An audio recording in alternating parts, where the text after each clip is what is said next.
రాజాపురం అనే ఊర్లో మంచి కృష్ణ అనే చిలిపి బాబు ఉండేవాడు.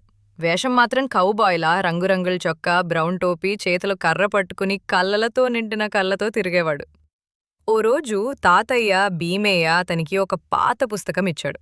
అందులో వజ్రాలడవిలో దాగిన 7 మాయవజ్రాల రహస్యముండేది.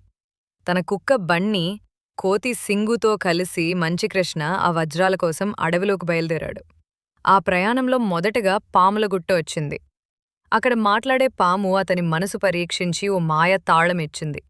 తరువాతి మాయ గుహలో చెక్కబొమ్మలు, గాజుమృగాల మధ్య సింగుచిందులేసి దారి చూపింది.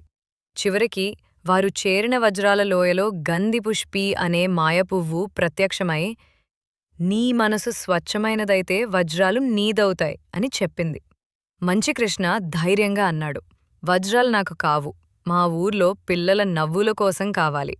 అప్పుడు వజ్రాలు మెరిసిపోతూ బయటకొచ్చాయి.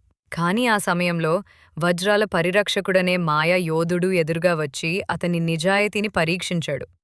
మంచికృష్ణ నిజమైన మాటలతో పోరాడి తన నమ్మకంతో మాయలు కరిగించి వజ్రాలు పొందాడు. చివరగా తన ఊరికి తిరిగి వెళ్లి పాఠశాలలు కట్టించాడు, నీటిబావులు త్రవ్వించాడు, పిల్లల కలలకు రంగులు చిందించాడు.